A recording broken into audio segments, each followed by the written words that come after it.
So in the earlier case, we demonstrated the Gauss law of the gravitational field, right?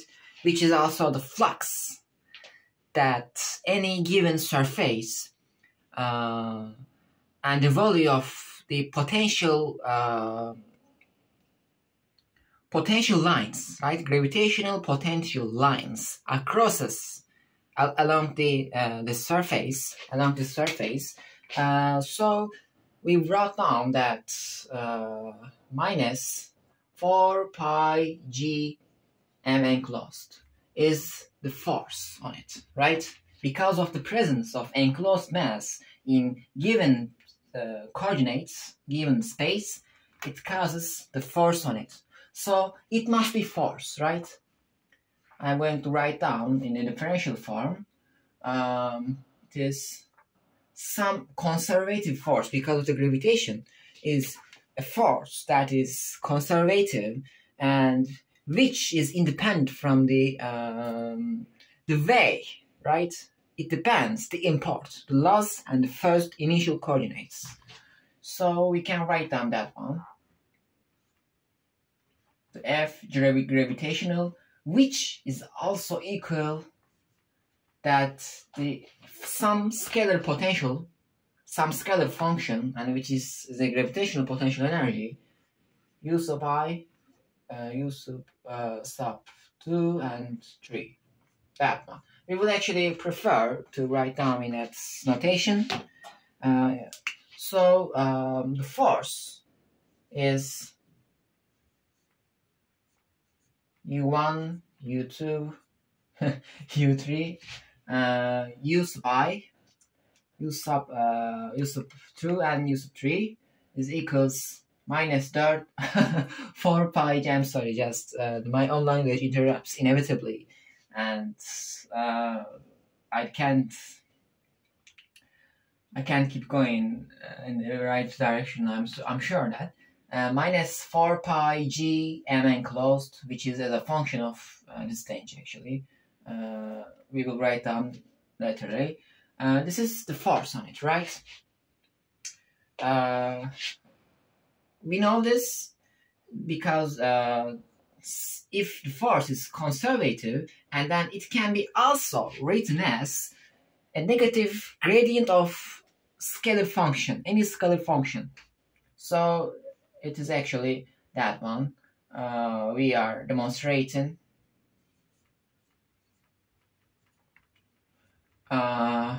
So this operator, which is the gradient, right?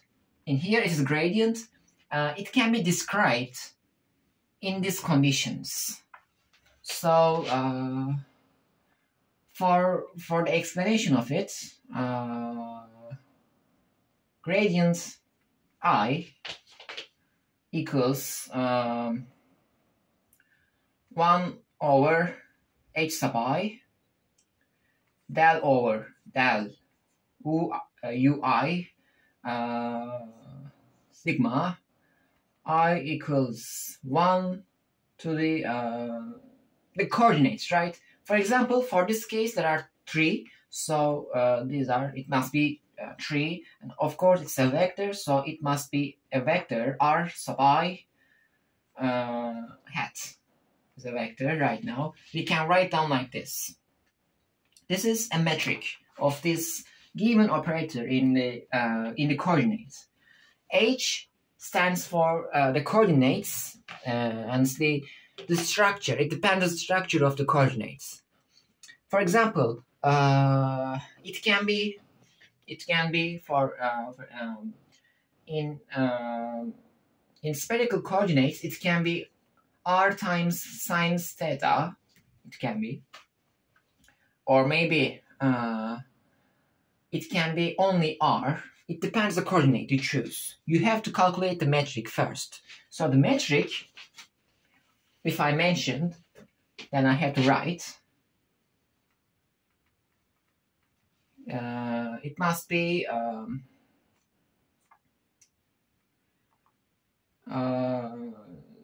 actually the write down the metric is Yeah, necessity. Okay, necessity. Now we can clean that word. No need to write. No requirements actually. Honestly, okay, we can write down. We can write down.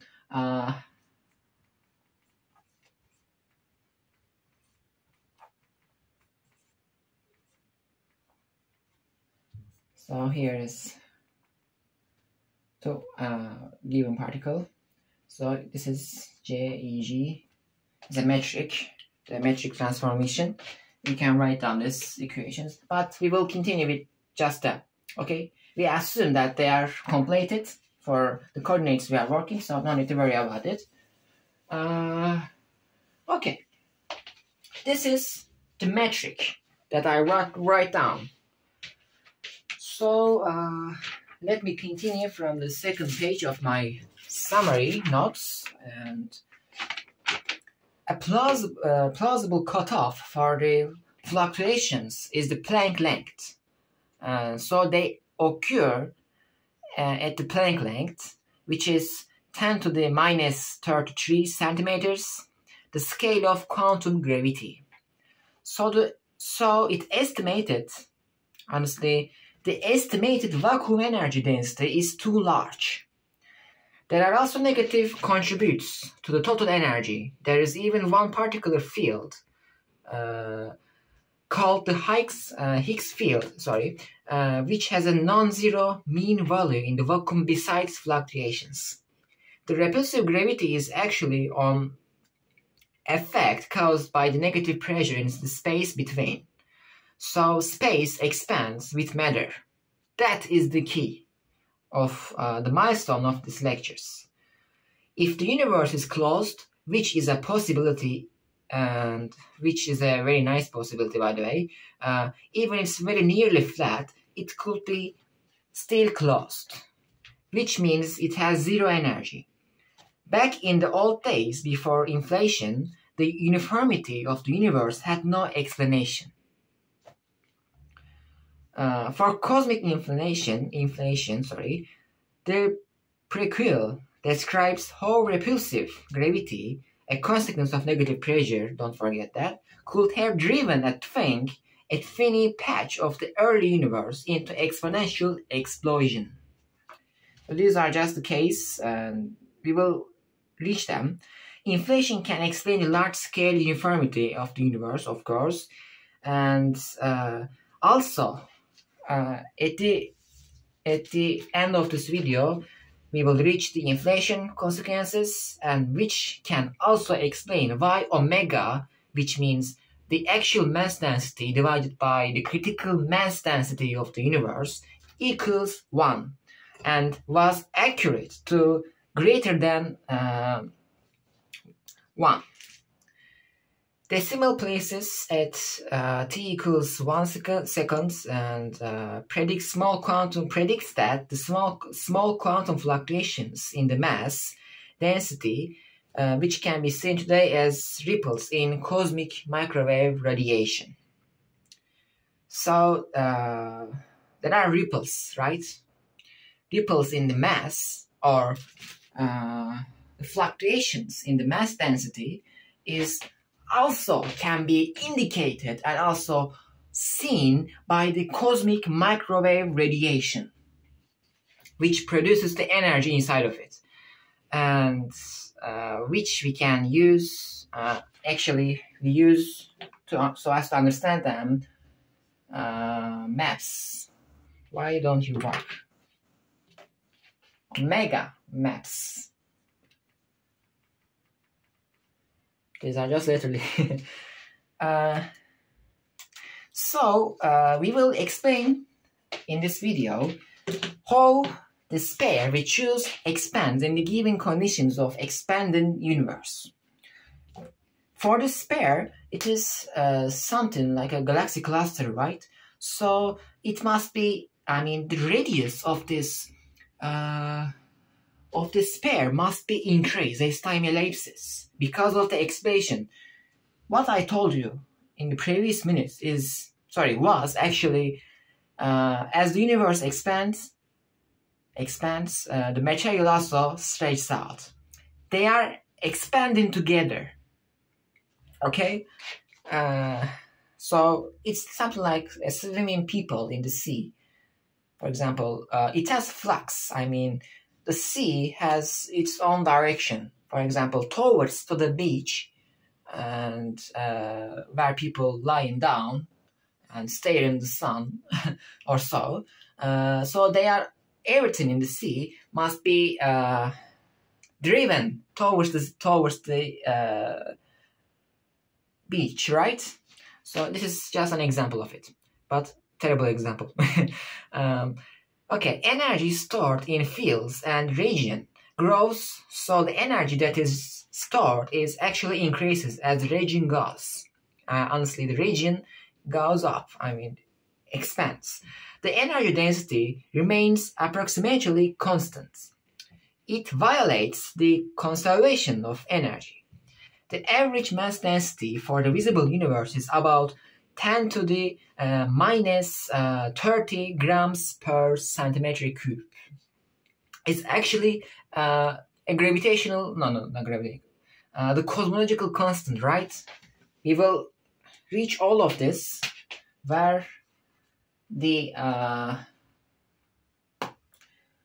cosmological constant equals 10 to the minus 28 grams per centimeter cubed. And how we calculate it is actually from Friedman equations. Is the key to understand it. 8 pi g rho divided by 3 equals that one. And if you solve for h, sorry, here is the h, the Hubble constant square, you can calculate the rho is also the cosmological constant. You can solve for rho is a constant, and honestly it can be critical case of the universe, the critical solution of the system right now. It is afterwards, not now. Okay?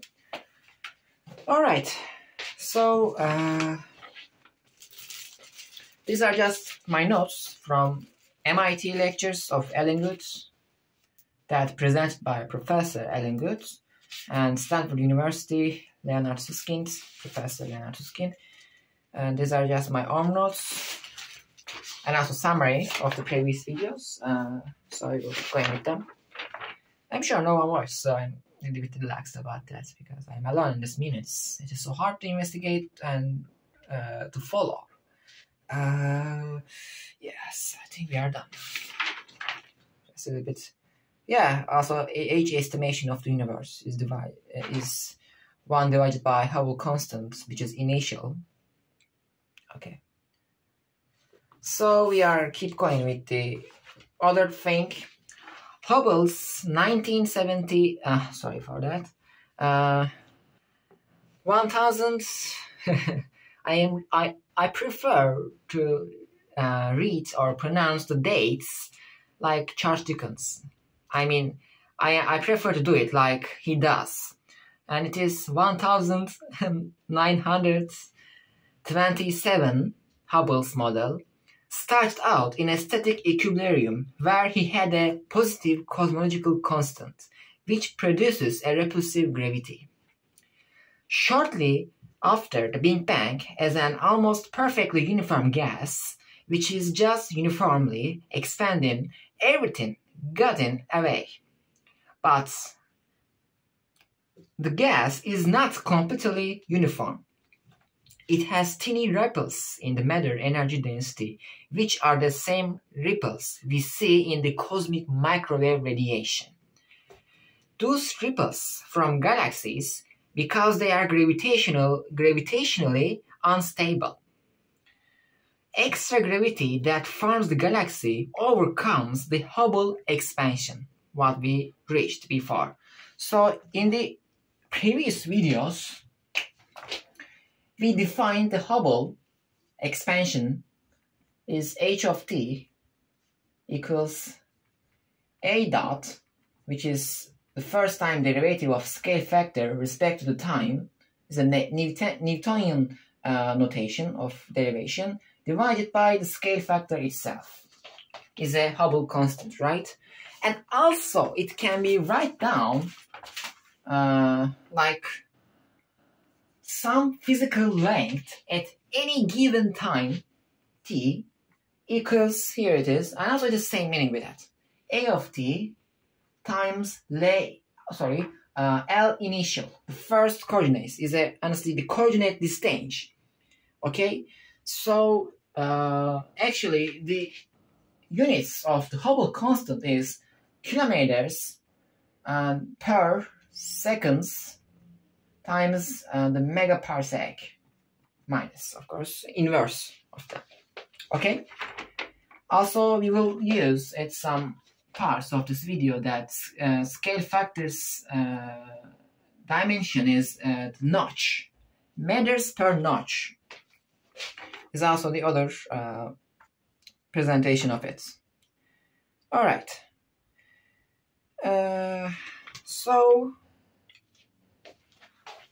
All right.